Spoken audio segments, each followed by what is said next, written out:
बिस्मिल्लाहिर्रहमानिर्रहीम अल्हम्दुलिल्लाहि रब्बिल आलमीन नहमदुहु व नस्तईनुहु व नुमिनु बिही व नतवक्कलु अलैहि. ಪರಮದಯಾಮಯನು ಕರುಣಾನಿಧಿಯೂ ಆದ ನಮ್ಮೆಲ್ಲರನ್ನು ಸೃಷ್ಟಿಸಿರುವ, ನಮ್ಮೆಲ್ಲರನ್ನು ಪರಿಪಾಲಿಸುತ್ತಿರುವ ನಮ್ಮೆಲ್ಲರ ಸೃಷ್ಟಿಕರ್ತನ ನಾಮದಿಂದ ಆರಂಭಿಸ್ತಾ ಇದ್ದೇನೆ. ಸಕಲ ಸ್ತುತಿ ಸ್ತೋತ್ರಗಳು ನಮ್ಮೆಲ್ಲರ ಸೃಷ್ಟಿಕರ್ತನಿಗೆ ಮೀಸಲು. ಅವನ ಅನುಗ್ರಹಗಳು ಜಗತ್ತಿನಲ್ಲಿ ಒಳಿತಿನ ಸಂಸ್ಥಾಪನೆ ಮತ್ತು ಕೆಡುಕಿನ ನಿರ್ಮೂಲನಕ್ಕಾಗಿ ಆಗಮಿಸಿದ ಎಲ್ಲ ಪ್ರವಾದಿಗಳ ಮೇಲೆ, ಮಹಾಪುರುಷರ ಮೇಲೆ, ಸಜ್ಜನರ ಮೇಲೆ ಸದಾ ವರ್ಷಿಸುತ್ತಿರಲಿ. ಆಮೀನ್. ಎಲ್ಲ ವೀಕ್ಷಕರಿಗೂ ಈದ್ ಉಲ್ ಫಿತರ್ನ ಶುಭಾಶಯಗಳು.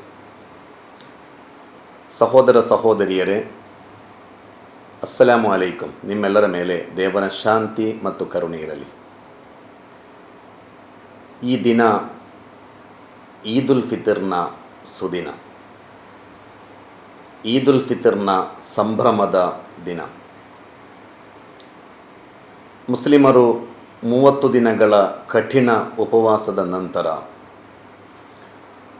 ಬಹಳ ಸಂತೋಷದಿಂದ, ಬಹಳ ಸಂಭ್ರಮದಿಂದ ಈದ್ ಉಲ್ ಫಿತರ್ ಹಬ್ಬವನ್ನು ಆಚರಿಸ್ತಾರೆ. 30 ದಿನಗಳ ಉಪವಾಸ ಬಹಳ ದೊಡ್ಡ ತರಬೇತಿಯಾಗಿತ್ತು. ಆತ್ಮ ನಿಯಂತ್ರಣದ, ಆಂತರಿಕ ಸ್ವಚ್ಛತೆಯ ಬಹಳ ದೊಡ್ಡ ತರಬೇತಿಯಾಗಿತ್ತು 30 ದಿನಗಳ ಉಪವಾಸ. ಆದ್ದರಿಂದಲೇ 30 ದಿನಗಳ ಉಪವಾಸದ ನಂತರ ಈದ್ ಉಲ್ ಫಿತರ್ ಆಚರಿಸುವಾಗ ಶಾಂತಿಯ, ಸಹಾನುಭೂತಿಯ, ಮಾನವ ಪ್ರೇಮದ, ಮಾನವ ಐಕ್ಯತೆಯ, ಮಾನವ ಮೈತ್ರಿಯ ಉದಾತ್ತವಾದ ಸಂದೇಶಗಳೊಂದಿಗೆ ಈದ್ ಉಲ್ ಫಿತರ್ ಆಗಮಿಸ್ತದೆ. ಈ ಸಂದರ್ಭದಲ್ಲಿ ನೆನಪಿಸಬೇಕಾದ ಬಹಳ ಮೂಲಭೂತವಾದ ವಿಷಯ, ರಮಲಾನ್ ತಿಂಗಳಲ್ಲಿ ಗಳಿಸಿದಂತಹ ಆಧ್ಯಾತ್ಮಿಕ ಶಕ್ತಿ, ರಮಲಾನ್ ತಿಂಗಳಲ್ಲಿ ಗಳಿಸಿದಂತಹ ಸ್ವಚ್ಛತೆ, ಬದುಕಿನ ಸ್ವಚ್ಛತೆ, ರಮಲಾನ್ ತಿಂಗಳಲ್ಲಿ ಗಳಿಸಿದಂತಹ ಮಾನವ ಪ್ರೇಮ, ಹೀಗೆ ರಮಲಾನ್ನಲ್ಲಿ ಯಾವುದೆಲ್ಲ ಮೌಲ್ಯಗಳನ್ನು ನಾವು ಗಳಿಸಿದ್ದೇವೆಯೋ ಮುಂದಿನ ಜೀವನದಲ್ಲಿ ಆ ಎಲ್ಲ ಮೌಲ್ಯಗಳನ್ನು ನಮ್ಮ ಜೊತೆ ಸೇರಿಸಬೇಕೆಂಬುದು ಈದ್ ಉಲ್ ಫಿತರ್ನ ಈ ದಿನದಂದು ನೆನಪಿಸಲಿರುವಂತಹ ಬಹಳ ಪ್ರಮುಖವಾದ ವಿಷಯವಾಗಿದೆ. ರಮಲಾನ್ನಲ್ಲಿ ನಮ್ಮನ್ನು ನಾವು ನಿಯಂತ್ರಿಸಿದ್ದೆವು. ನಿಜವಾಗಿ ರಮಲಾನ್ನಲ್ಲಿ ಬಿಟ್ಟು ಬಿಡಬೇಕು ಎಂದು ಆದೇಶಿಸಲ್ಪಟ್ಟಿರುವುದು ಹಲಾಲಾದಂತಹ ವಿಷಯಗಳನ್ನು, ಧರ್ಮಸಮ್ಮತವಾದ ವಿಷಯಗಳನ್ನೇ ಬಿಟ್ಟು ಬಿಡಬೇಕು ಅಂತ ಆದೇಶಿಸಲಾಯಿತು. ಅನ್ನಪಾನೀಯ ಧರ್ಮಸಮ್ಮತ, ಪತಿಗೆ ಪತ್ನಿ ಧರ್ಮಸಮ್ಮತ, ಪತ್ನಿಗೆ ಪತಿ ಧರ್ಮಸಮ್ಮತ. ಈ ಧರ್ಮಸಮ್ಮತವಾದ ವಿಷಯಗಳನ್ನೇ ನೀವು ವರ್ಜಿಸಬೇಕು ಅಂತ ಆದೇಶಿಸಲಾಯಿತು, ಬಿಟ್ಟು ಬಿಡಬೇಕು ಅಂತ ಹೇಳಿಕೊಡಲಾಯಿತು. ಹಾಗೆ ಧರ್ಮಸಮ್ಮತವಾದ ಹಲಾಲಾದ ವಿಷಯಗಳನ್ನೇ ಬಿಟ್ಟು ಬಿಡಲು ನಿಮಗೆ ಸಾಧ್ಯ ಎಂದಾದರೆ ಬದುಕಿನಲ್ಲಿ ಮಾಡಬಾರದಂತಹ ವಿಷಯಗಳಿವೆ, ಧರ್ಮ ನಿಷಿದ್ಧವಾದ ಹರಾಮಾದ ವಿಷಯಗಳಿವೆ. ಎಲ್ಲ ಹರಾಮುಗಳಿಂದ, ಧರ್ಮ ನಿಷಿದ್ಧವಾದ ಎಲ್ಲ ಚಟುವಟಿಕೆಗಳಿಂದ, ದೇವನು ವಿರೋಧಿಸಿರುವ ಎಲ್ಲ ಕೃತ್ಯಗಳಿಂದ ಬದುಕಿನುದ್ದಕ್ಕೂ ದೂರ ಉಳಿಯಬೇಕು ಎಂಬುದು ಉಪವಾಸ ಕಲಿಸಿಕೊಟ್ಟಿರುವ ಬಹಳ ದೊಡ್ಡ ಪಾಠವಾಗಿದೆ. ಹಸಿವು, hungry is the first element of self discipline ಅಂತ ಹೇಳಲಾಗುತ್ತದೆ. If you can control what you eat and drink, you can control everything else ಅಂತ ಹೇಳಲಾಗುತ್ತದೆ. ಹಸಿವು ಆತ್ಮ ಸಂಸ್ಕರಣೆಯ ಪ್ರಥಮ ಮೆಟ್ಟಿಲು ಅಂತ. ನಿಮಗೆ ಹಸಿವನ್ನು ನಿಯಂತ್ರಿಸಲು ಸಾಧ್ಯವಾಗುವುದಾದರೆ ಬದುಕಿನಲ್ಲಿ ನಿಮಗೆ ಎಲ್ಲವನ್ನು ನಿಯಂತ್ರಿಸಲು ಸಾಧ್ಯ ಅಂತ ಹೇಳಲಾಗುತ್ತದೆ. ನಿಮಗೆ ಹಸಿವಿದೆ, ನಿಮ್ಮ ಎದುರಿನಲ್ಲಿ ಆಹಾರವೂ ಇದೆ. ಹಸಿವು ಇರುವಾಗ, ಆಹಾರ ಇರುವಾಗ ನಾನದನ್ನು ತಿನ್ನುವುದಿಲ್ಲ ಅಂತ ನಿಮಗೆ ತೀರ್ಮಾನಿಸಲು ಸಾಧ್ಯವಾಗುವುದಾದರೆ ನಿಮಗೆ ಬದುಕಿನಲ್ಲಿ ಎಲ್ಲವನ್ನೂ ನಿಯಂತ್ರಿಸಲು ಸಾಧ್ಯ ಅಂತ ಹೇಳಲಾಗುತ್ತದೆ. ಆದ್ದರಿಂದ ರಮಲಾನ್ ತಿಂಗಳಲ್ಲಿ ಹಸಿವು ಸಹಿಸುವ ಮೂಲಕ, ಬಾಯಾರಿಕೆ ಸಹಿಸುವ ಮೂಲಕ ಬದುಕಿನಲ್ಲಿ ನೀವು ಹೇಗೆ ಮುಂದೆ ಸಾಗಬೇಕು ಎಂಬ ಪಾಠವನ್ನು ಕಲಿಸಿಕೊಡಲಾಯಿತು. ಕುರ್ಆನ್ನಲ್ಲಿ ಯಾಕೆ ಉಪವಾಸ ಅಂತ ಹೇಳಿಕೊಡಲಾಗಿದೆ? ಉಪವಾಸ ಅಂದರೆ ಹಸಿವಿನ ಹೆಸರಲ್ಲ, ಉಪವಾಸ ಅಂದರೆ ಬಾಯಾರಿಕೆಯ ಹೆಸರಲ್ಲ. ಹಸಿವು ಮತ್ತು ಬಾಯಾರಿಕೆಗಳನ್ನು ಸಹಿಸಬೇಕೆಂಬುದು ಉಪವಾಸದ ನಿಯಮವಾಗಿದೆ. ಉಪವಾಸದ ಉದ್ದೇಶ ಅದಲ್ಲ, ಉಪವಾಸದ ಗುರಿ ಅದಲ್ಲ. ಉಪವಾಸದ ಉದ್ದೇಶ, ಉಪವಾಸದ ಗುರಿ ಕುರ್ಆನ್ ಹೇಳಿತ್ತು, ಲಅಲ್ಲಕುಂ ತತ್ತಕೂನ,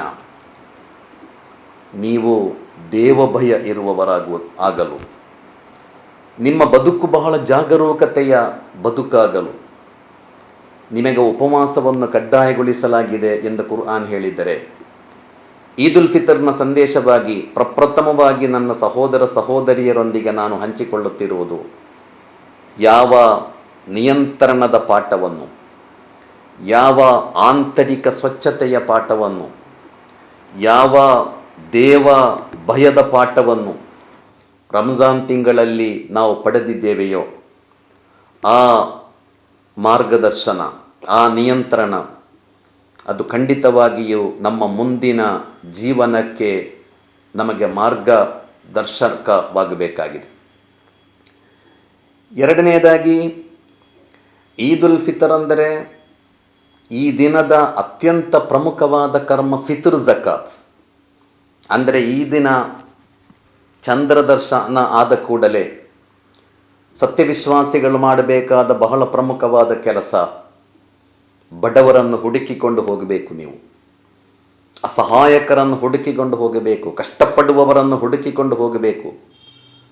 ಅವರಿಗೆ ಫಿತ್ರ್ ಝಕಾತ್ ಕಡ್ಡಾಯವಾದ ದಾನವನ್ನು ಪಾವತಿಸಿದ ನಂತರ ಮಾತ್ರ ನೀವು ಈದ್ಗಾಹಗಳಿಗೆ ನಮಾಜಿಗೆ ತೆರಳಬೇಕು ಅಂತ ಕಲಿಸಿಕೊಡಲಾಯಿತು. ಅಂದರೆ ಈದ್ ಉಲ್ ಫಿತರ್ ಎಂಬುದು ಸಹಾನುಭೂತಿಯ ಹಬ್ಬ. ಅದು ಸಮಾಜದಲ್ಲಿ ಹಸಿವು ಸಹಿಸುವ ಯಾರೂ ಇರಬಾರದು. ಆ ದಿನದಂದು ಕಟ್ಟಕಡೆಯ ವ್ಯಕ್ತಿ ಕೂಡ ಈದ್ ಆಚರಿಸಬೇಕು. ಸಮಾಜದ ದುರ್ಬಲರು ಕೂಡ ಅಂದು ಸಂತೋಷ ಪಡಬೇಕು. ಹಾಗೆ ಈದ್ ಉಲ್ ಫಿತರ್ ಎಂಬ ಈ ಹಬ್ಬದ ಅತ್ಯಂತ ಪ್ರಮುಖವಾದ ಭಾಗವಾಗಿದೆ ಫಿತ್ರ್ ಝಕಾತ್. ಫಿತ್ರ್ ಝಕಾತ್ ಪಾವತಿಸುವ ಮೂಲಕ ಕಷ್ಟಪಡುವವರೊಂದಿಗೆ, ಸಮಾಜದ ದುರ್ಬಲರೊಂದಿಗೆ, ಅಸಹಾಯಕರೊಂದಿಗೆ ಇರುವ ಸಂಬಂಧವನ್ನು ಬಲಪಡಿಸಬೇಕು ಎಂಬುದು ಈದ್ ಹಬ್ಬದ ಬಹಳ ದೊಡ್ಡ ಸಂದೇಶವಾಗಿದೆ. ಮೂರನೆಯದಾಗಿ, ಈದ್ ಉಲ್ ಫಿತರ್ ಒಂದು ವಿಜಯದ ಘೋಷಣೆ. ಅದು 30 ದಿನಗಳ ಉಪವಾಸದಲ್ಲಿ ಬದುಕಿನ ಪೈಶಾಚಿಕತೆಯೊಂದಿಗೆ ಹೋರಾಟ ನಡೆಸಿ, ಕೆಡುಕುಗಳೊಂದಿಗೆ ಹೋರಾಟ ನಡೆಸಿ, ರಂಜಾನ್ ಅಂದರೆ ನಾವು ನಮ್ಮೊಂದಿಗೆ ನಡೆಸಿದಂತಹ ಯುದ್ಧವಾಗಿತ್ತು. ರಂಜಾನ್ ಅಂದರೆ ನಾವು ನಮ್ಮೊಂದಿಗೆ ನಡೆಸಿದಂತಹ ಹೋರಾಟವಾಗಿತ್ತು. ನಮ್ಮ ಇಚ್ಛೆಗಳೊಂದಿಗೆ, ನಮ್ಮ ಆಸಕ್ತಿಗಳೊಂದಿಗೆ, ನಮ್ಮ ದೇಹೇಚ್ಛೆಗಳೊಂದಿಗೆ, ನಮ್ಮ ಭೌತಿಕ ಲಾಲಸೆಗಳೊಂದಿಗೆ ನಾವು ನಡೆಸಿದ ಅತ್ಯಂತ ದೊಡ್ಡ ಹೋರಾಟವಾಗಿತ್ತು ನಿಜವಾಗಿ ಉಪವಾಸ. ಹಾಗೆ ನಾವು ನಮ್ಮೊಂದಿಗೆ ಹೋರಾಟ ನಡೆಸಿ, ಮಹಾತ್ಮ ಗಾಂಧೀಜಿ ಹೇಳಿದ್ರು, ನನಗೆ 3 ಅತ್ಯಂತ ದೊಡ್ಡ ಶತ್ರುಗಳಿದ್ದಾರೆ ಅಂತ. ಜಗತ್ತಿನಲ್ಲಿ ನನಗೆ 3 ಅತ್ಯಂತ ದೊಡ್ಡ ಶತ್ರುಗಳಿದ್ದಾರೆ. ನನ್ನ 1ನೆಯ ಶತ್ರು ಬ್ರಿಟಿಷರು. ಆದರೆ ಅವರನ್ನು ನಾನು ಸುಲಭವಾಗಿ ಸೋಲಿಸಬಲ್ಲೆ. ಬ್ರಿಟಿಷ್ ಸಾಮ್ರಾಜ್ಯವನ್ನು ಸೋಲಿಸುವುದು ನನಗಷ್ಟು ಕಷ್ಟದ ಕೆಲಸ ಅಲ್ಲ. ಗಾಂಧೀಜಿ ಹೇಳಿದ್ರು, ನನ್ನ 2ನೆಯ ಅತ್ಯಂತ ದೊಡ್ಡ ಶತ್ರುಗಳು ಬ್ರಿಟಿಷರನ್ನು ಬೆಂಬಲಿಸುತ್ತಿರುವಂತಹ ಭಾರತೀಯರು, ಬ್ರಿಟಿಷರಿಗೆ ಸಪೋರ್ಟ್ ಮಾಡುತ್ತಿರುವ, ಬ್ರಿಟಿಷರನ್ನು ಒಳಗಿನಿಂದ ಒಳಗೆ ಬೆಂಬಲಿಸುತ್ತಿರುವ ಭಾರತೀಯರು ನನ್ನ 2ನೆಯ ಶತ್ರುಗಳು. ಬ್ರಿಟಿಷರನ್ನು ಸೋಲಿಸಿದಷ್ಟು ಸುಲಭವಾಗಿ ಇವರನ್ನು ಸೋಲಿಸಲಿಕ್ಕೆ ಸಾಧ್ಯ ಇಲ್ಲ, ಆದರೆ ಅವರನ್ನು ನಾನು ಸೋಲಿಸಬಲ್ಲೆ. ಗಾಂಧೀಜಿ ಹೇಳಿದ್ರು, ನನ್ನ 3ನೆಯ ಅತ್ಯಂತ ದೊಡ್ಡ ಶತ್ರು ಮೋಹನ್ ದಾಸ್ ಕರಮಚಂದ್ ಗಾಂಧಿ ಅಂತ ಹೇಳಿದರು. ಮೋಹನ್ ದಾಸ್ ಕರಮಚಂದ್ ಗಾಂಧಿ ನನ್ನ ಅತ್ಯಂತ ದೊಡ್ಡ ಶತ್ರು. ಅಂದರೆ ನಾನೇ ನನ್ನ ಶತ್ರು. ಮತ್ತು ಆ ಶತ್ರುವಿನೊಂದಿಗೆ ಸೆಣಸಾಟ ನಡೆಸೋದು ಅಷ್ಟು ಸುಲಭ ಅಲ್ಲ. ಅದು ಬಹಳ ಕಷ್ಟದ ಕೆಲಸ ಅಂತ ಹೇಳಿದರು ಗಾಂಧೀಜಿ. ಜಗತ್ತಿನಲ್ಲಿ ನಾವೆಲ್ಲವನ್ನು ನಿಯಂತ್ರಿಸಬಲ್ಲೆವು, ನಿಯಂತ್ರಿಸ್ತಾ ಇದ್ದೇವೆ. ಆದರೆ ಈ ಜಗತ್ತಿನ ಅತ್ಯಂತ ದೊಡ್ಡ ಸಮಸ್ಯೆ ನಮ್ಮನ್ನು ನಮಗೆ ನಿಯಂತ್ರಿಸಲು ಸಾಧ್ಯ ಆಗುತ್ತಾ ಇಲ್ಲ ಎಂಬುದಾಗಿದೆ. ಇವತ್ತು ಜಗತ್ತಿನಲ್ಲಿ ಯಾವುದೆಲ್ಲ ಸಮಸ್ಯೆಗಳಿವೆಯೋ, ರಕ್ತಪಾತ, ಯುದ್ಧ, ಅತ್ಯಾಚಾರ, ಅನಾಚಾರ, ಯಾವುದೇ ಇರಲಿ, ಜಗತ್ತಿನ ಎಲ್ಲ ಸಮಸ್ಯೆಗಳ ಮೂಲ ಕಾರಣ ಮನುಷ್ಯನಿಗೆ ತನ್ನನ್ನು ತನಗೆ ನಿಯಂತ್ರಿಸಲು ಸಾಧ್ಯ ಆಗುತ್ತಾ ಇಲ್ಲ ಎಂಬುದಾಗಿದೆ. ಅದರಿಂದಾಗಿ ಭೂಮಿಯಲ್ಲಿ ಕ್ಷೋಭೆಯುಂಟಾಯಿತು. ಅದರಿಂದಾಗಿ ಈ ಜಗತ್ತು ಬದುಕಲು ಯೋಗ್ಯವಲ್ಲದಂತಹ ಒಂದು ಸ್ಥಳವಾಗಿ ಮಾರ್ಪಟ್ಟಿತು. ಸಹೋದರ ಸಹೋದರಿಯರೇ, ಈದ್ ಉಲ್ ಫಿತರ್ನ ಅತ್ಯಂತ ದೊಡ್ಡ ಸಂದೇಶ ನಮ್ಮನ್ನು ನಾವು ನಿಯಂತ್ರಿಸುವಲ್ಲಿ ವಿಜಯಿಗಳಾಗಿದ್ದೇವೆ ಎಂಬ ಘೋಷಣೆ. ಅದು ಈದಿನ ದಿವಸ ಮುಸ್ಲಿಮರು ಘೋಷಣೆ ಮಾಡುವ ಘೋಷಣೆ ಅಲ್ಲಾಹು ಅಕ್ಬರ್, ಅಲ್ಲಾಹು ಅಕ್ಬರ್, ಲಾ ಇಲಾಹ ಇಲ್ಲಲ್ಲಾಹು ಅಲ್ಲಾಹು ಅಕ್ಬರ್, ಅಲ್ಲಾಹು ಅಕ್ಬರ್ ವಲಿಲ್ಲಾಹಿಲ್ ಹಮ್ದ್.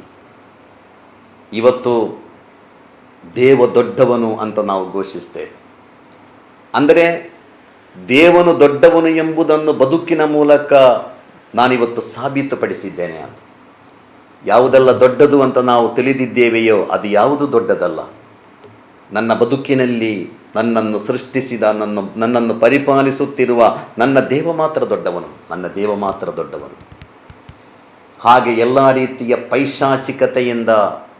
ಪೈಶಾಚಿಕತೆಗಳ ವಿರುದ್ಧ ಹೋರಾಟ ನಡೆಸಿ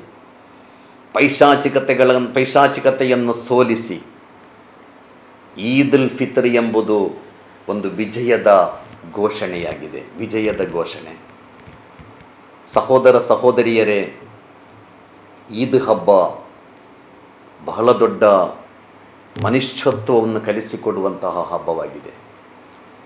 ರಮಲಾನ್ ಅಂದರೆ ಕುರ್ಆನ್ ಅವತೀರ್ಣಗೊಂಡ ತಿಂಗಳು, ಅಥವಾ ರಮಜಾನ್ನ ಎಲ್ಲ ಆರಾಧನಾ ಕರ್ಮಗಳು ದೇವನು ಕುರ್ಆನನ್ನು ನೀಡಿದ್ದಾನೆ ಎಂಬ ಕಾರಣಕ್ಕೆ ಅವನಿಗೆ ನಾವು ಸಲ್ಲಿಸಿರುವಂತಹ ಕೃತಜ್ಞತೆಯಾಗಿದೆ. ಪವಿತ್ರ ಕುರ್ಆನ್ನಲ್ಲಿ ದೇವನನ್ನು ಪರಿಚಯಿಸಿರುವುದು ರಬ್ಬುಲ್ ಆಲಮೀನ್ ಅಂತ. ದೇವ ರಬ್ಬುಲ್ ಆಲಮೀನ್ ಆಗಿದ್ದಾನೆ. ಜಾತಿ ನೋಡದೆ, ಧರ್ಮ ನೋಡದೆ, ಭಾಷೆ ನೋಡದೆ, ಕುಲ ನೋಡದೆ, ದೇಶ ನೋಡದೆ ಎಲ್ಲ ಮನುಷ್ಯರನ್ನು ರಕ್ಷಿಸುವ ದೇವ, ಎಲ್ಲ ಮನುಷ್ಯರನ್ನು ಕಾಪಾಡುವ ದೇವ, ಎಲ್ಲ ಮನುಷ್ಯರನ್ನು ಗೌರವಿಸಿರುವಂತಹ ದೇವ. ಕುರ್ಆನ್ನ ಬಹಳ ದೊಡ್ಡ ಪಾಠ ಅದು. ರಬ್ಬುಲ್ ಆಲಮೀನ್, ನಿಮ್ಮ ದೇವ ಸಮಸ್ತ ವಿಶ್ವಗಳ ಪ್ರಭು, ಅವ ಎಲ್ಲ ಮನುಷ್ಯರನ್ನು ಗೌರವಿಸಿದ್ದಾನೆ ಅಂತ ಕುರ್ಆನ್ ಹೇಳಿತು. ಮನುಷ್ಯನನ್ನು ದೇವನೇ ಗೌರವಿಸುವುದೆಂದರೆ ನಾವೆಷ್ಟು ಗೌರವ ಕೊಡಬೇಕು ಮನುಷ್ಯರಿಗೆ. ಅದು ನಿಮ್ಮ ಮನೆಗೆ ಭಿಕ್ಷೆ ಬೇಡಲಿಕ್ಕೆ ಬಂದವನೇ ಇರಲಿ, ನಿಮ್ಮ ಅಂಗಡಿಯಲ್ಲಿ ಕೆಲಸ ಮಾಡುವವ, ನಿಮ್ಮ ಸಂಬಳದಲ್ಲಿ ಬದುಕುವ ವ್ಯಕ್ತಿಯೇ ಇರಲಿ, ಈ ಜಗತ್ತಿನಲ್ಲಿ ಪ್ರತಿಯೊಬ್ಬ ಮನುಷ್ಯನಿಗೂ ಗೌರವ ಇದೆ ಅಂತ ಕುರ್ಆನ್ ಹೇಳುತ್ತದೆ. ಸಹೋದರರೇ, ಇವತ್ತಿನ ಜಗತ್ತಿಗೆ ಅತ್ಯಂತ ಅನಿವಾರ್ಯವಾದಂತಹ ಐಡಿಯಾಲಜಿ ಅದು. ಈ ಜಗತ್ತಿನಲ್ಲಿ ಪ್ರತಿಯೊಬ್ಬರನ್ನು ನೀವು ಗೌರವಿಸಬೇಕು ಎಂಬುದು. ಎಲ್ಲಿ ಗೌರವ ಇರುತ್ತದೆಯೋ ಅಲ್ಲಿ ಮಾತ್ರ ಪ್ರಾಮಾಣಿಕವಾದ ಪ್ರೀತಿ ಇರಲಿಕ್ಕೆ ಸಾಧ್ಯ. ಆದ್ದರಿಂದ ಈದ್ ಉಲ್ ಫಿತರ್ನ ಅತ್ಯಂತ ದೊಡ್ಡ ಸಂದೇಶ, ನಿಮ್ಮ ದೇವ ಎಲ್ಲರ ದೇವ, ಎಲ್ಲರನ್ನೂ ಸೃಷ್ಟಿಸಿರುವ ದೇವ. ನೀವೆಲ್ಲರೂ ಒಬ್ಬ ದೇವನ ಸೃಷ್ಟಿಗಳು ಎಂದಾದರೆ ನಿಮ್ಮ ಮಧ್ಯೆ ಇರುವ ಸಂಬಂಧ ಸಹೋದರರು ಎಂಬ ಸಂಬಂಧ ಮಾತ್ರವಾಗಿದೆ. ಆಸ್ಟ್ರೇಲಿಯಾದವನು, ಆಫ್ರಿಕಾದವನು, ಅಮೇರಿಕಾದವನು, ಯುರೋಪ್ನವನು, ಏಷ್ಯಾದವನು, ನೀವೆಲ್ಲರೂ ಒಬ್ಬನೇ ದೇವನ ಸೃಷ್ಟಿಗಳು. ನಿಮ್ಮ ಧರ್ಮ, ನಿಮ್ಮ ಜಾತಿ, ನಿಮ್ಮ ಚರ್ಮದ ಬಣ್ಣ, ನಿಮ್ಮ ಕುಲಗೋತ್ರಗಳು, ನಿಮ್ಮ ಭಾಷೆ ಅದೆಲ್ಲವೂ ಬೇರೆ ಬೇರೆಯಾಗಿರಬಹುದು. ಭಿನ್ನತೆಗಳು, ವೈವಿಧ್ಯತೆಗಳು, ಇದು ಯಾವುದು ವೈರುಧ್ಯತೆಗಳಲ್ಲ. ನಾವಿವತ್ತು ಭಿನ್ನತೆಗಳನ್ನು, ವೈವಿಧ್ಯತೆಗಳನ್ನು ವೈರುಧ್ಯತೆಗಳು ಅಂತ ತಿಳಿಯುತ್ತೇವೆ. ವೈವಿಧ್ಯತೆ ದೇವನ ನಿಯಮ ಅಂತ ಕುರ್ಆನ್ ಹೇಳುತ್ತದೆ. ಆದ್ದರಿಂದಲೇ ಈದ್ ಉಲ್ ಫಿತರ್ನ ಈ ಸಂದರ್ಭದಲ್ಲಿ ಈದಿನ ಅತ್ಯಂತ ದೊಡ್ಡ ಸಂದೇಶ ಮಾನವ ಘನತೆ, ಮಾನವ ಕುಲದ ಏಕತೆ, ಮಾನವ ಕುಲದ ಸಮಾನತೆ. ನೀವು ದೇವನ ಸಾಮೀಪ್ಯವನ್ನು ಪಡೆಯಬೇಕಾದರೆ, ದೇವನಿಗೆ ನೀವು ನಿಕಟರಾಗಬೇಕಾದರೆ, ಮನುಷ್ಯರಿಗೆ ನಿಕಟರಾಗುವ ಮೂಲಕ ಮಾತ್ರ ನಿಮಗೆ ದೇವನ ಸಂಪ್ರೀತಿಯನ್ನು ಪಡೆಯಲು ಸಾಧ್ಯ ಎಂದು ಪವಿತ್ರ ಕುರ್ಆನ್ ಬಹಳ ಸ್ಪಷ್ಟವಾಗಿ ನಮಗೆ ಕಲಿಸಿಕೊಟ್ಟಿದೆ. ಆದ್ದರಿಂದ ಈದುಲ್ ಫಿತರ್ನ ಈ ದಿವಸದಂದು ನಾವು ಮನುಷ್ಯರ ಬಳಿಗೆ ಹೋಗಬೇಕಾಗಿದೆ. ಎಲ್ಲ ಧರ್ಮದ, ಎಲ್ಲ ಜಾತಿಯ, ಎಲ್ಲ ಪಕ್ಷ ಸಂಘಟನೆಗಳ ಮನುಷ್ಯರ ಬಳಿಗೆ ಹೋಗಬೇಕಾಗಿದೆ. ಆ ಮನುಷ್ಯರೊಂದಿಗೆ ಶುಭಾಶಯಗಳನ್ನು ಹಂಚಿಕೊಳ್ಳಬೇಕಾಗಿದೆ.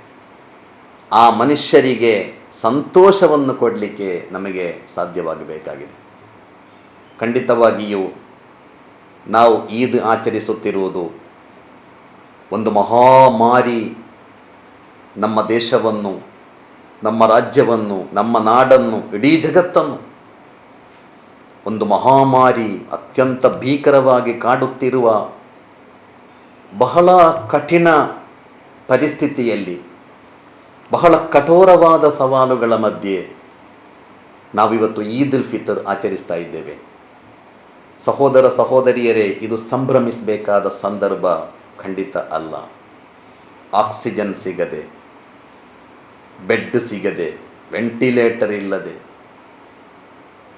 ಅಂತಿಮ ಸಂಸ್ಕಾರ ಮಾಡಲಿಕ್ಕೆ ಸ್ಮಶಾನದಲ್ಲಿ ಜಾಗ ಇಲ್ಲದೆ, ಗಂಗಾ ನದಿಯಲ್ಲಿ ನೂರಾರು ಶವಗಳು ಹರಿದು ಬರುತ್ತಿರುವ, ಮನುಷ್ಯನ ಶವಗಳನ್ನು ರಣಹದ್ದುಗಳು ಕುಕ್ಕಿ ತಿನ್ನುತ್ತಿರುವ ಬಹಳ ಹೃದಯ ವಿದ್ರಾವಕವಾದಂತಹ ಪರಿಸ್ಥಿತಿ ನಮ್ಮ ದೇಶದಲ್ಲಿ ಇವತ್ತಿದೆ. ಇನ್ನೊಂದು ಕಡೆ ಲಾಕ್ಡೌನ್ನ ಕಾರಣದಿಂದ ಯಾವುದೇ ವರಮಾನ ಇಲ್ಲದೆ ಕಷ್ಟಪಡುತ್ತಿರುವ,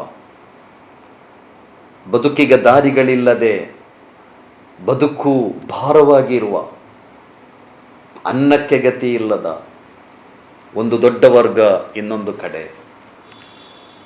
ಇವುಗಳ ಮಧ್ಯೆ ನಾವು ಈದ್ ಆಚರಿಸುವಾಗ ಖಂಡಿತವಾಗಿಯೂ ನಮ್ಮ ಸಹಜೀವಿಗಳಿಗೆ ನೆರಳಾಗಲು, ನಮ್ಮ ಸಹಜೀವಿಗಳಿಗೆ ಸಾಂತ್ವನ ಹೇಳಲು, ಸಹಜೀವಿಗಳಿಗೆ ಸಹಾಯ ಮಾಡಲು ಮಾತ್ರ ನಮ್ಮ ಈದ್ ಸೀಮಿತವಾಗಬೇಕಾಗಿದೆ. ಇವತ್ತು ಇಡೀ ಜಗತ್ತು ಕೊರೋನಾ ಎಂಬ ವೈರಸ್ಸಿನ ವಿರುದ್ಧ ಹೋರಾಟ ನಡೆಸ್ತಾ ಇದೆ. ಬಹಳ ಸಣ್ಣ, ಅತ್ಯಂತ ಸೂಕ್ಷ್ಮವಾದ ಸೋಪಿನಿಂದ ಕೈ ತೊಳೆದರೆ ಮಾತ್ರ ನಾಶಪಡಿಸಲು ಸಾಧ್ಯವಾಗಿರುವ ಒಂದು ವೈರಸ್.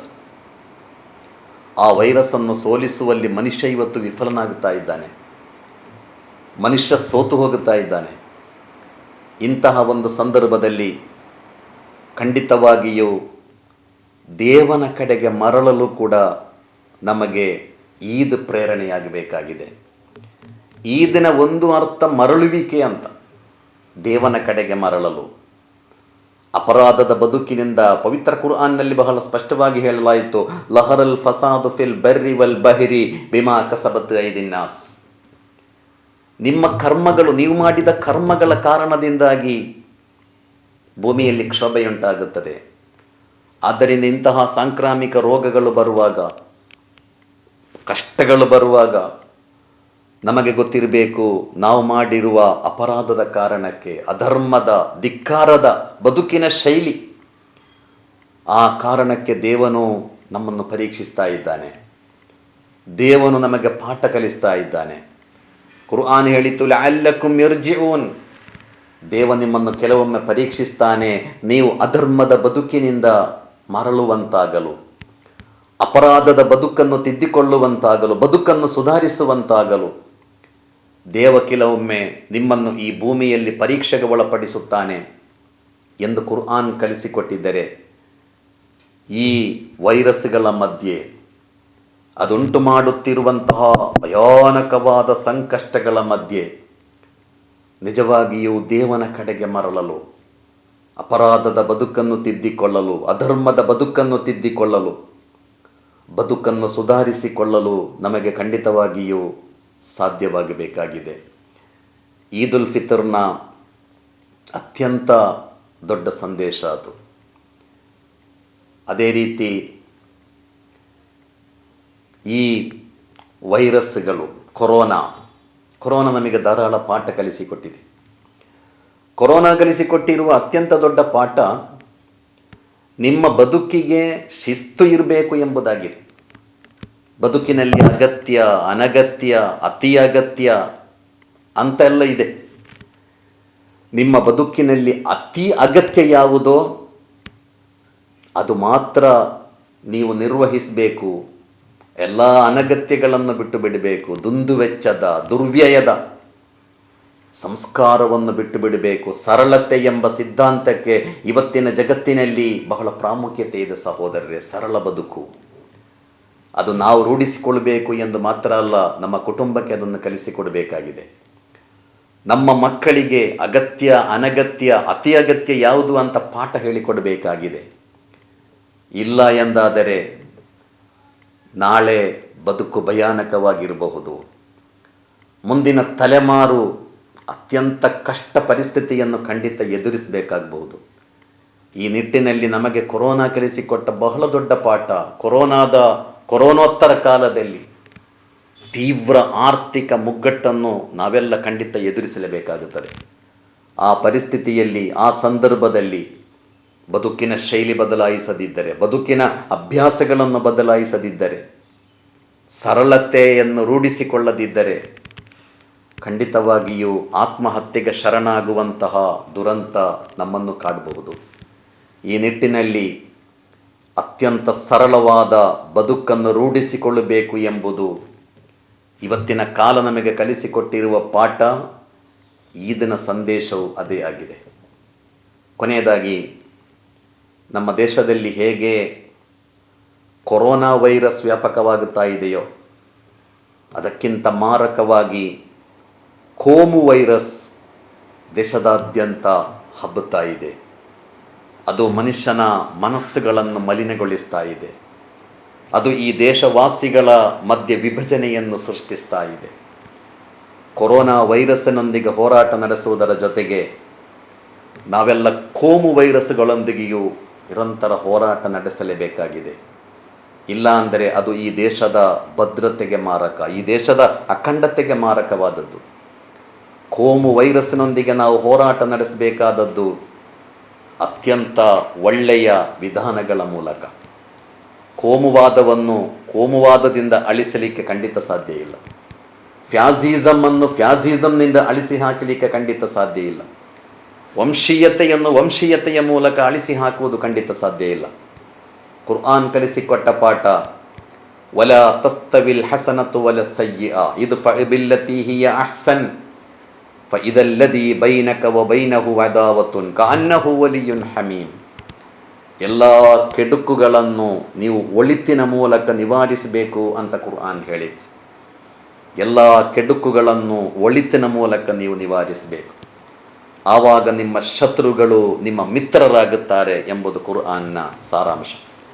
ಆದ್ದರಿಂದ ಎಲ್ಲ ರೀತಿಯ ಕೋಮುವಾದವನ್ನು, ಕೋಮು ವೈರಸ್ಗಳನ್ನು, ವಂಶೀಯತೆಯ ವೈರಸ್ಗಳನ್ನು ಪ್ರೀತಿಯ ಮೂಲಕ, ಮಾನವ ಪ್ರೇಮದ ಮೂಲಕ, ಭ್ರಾತೃತ್ವದ ಚಿಂತನೆಗಳ ಮೂಲಕ ಎಲ್ಲ ವೈರಸ್ಗಳನ್ನು ನಾವು ಸೋಲಿಸಬೇಕಾಗಿದೆ.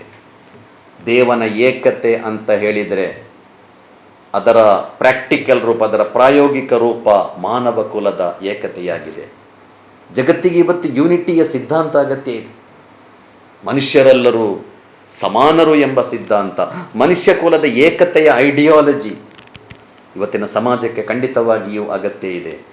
ಆದ್ದರಿಂದ ಈದ್ ಹಬ್ಬದ ಅತ್ಯಂತ ದೊಡ್ಡ ಸಂದೇಶ ಎಲ್ಲ ರೀತಿಯ ವಿಭಜನೆಗಳ ಸಿದ್ಧಾಂತಗಳನ್ನು, ವಿದ್ವೇಷದ, ಹಗೆತನದ ಎಲ್ಲ ಮಾರಕ ವೈರಸ್ಗಳನ್ನು ಸೋಲಿಸಲು ನಮಗೆ ಈದ್ ಪ್ರೇರಣೆಯಾಗಬೇಕಾಗಿದೆ.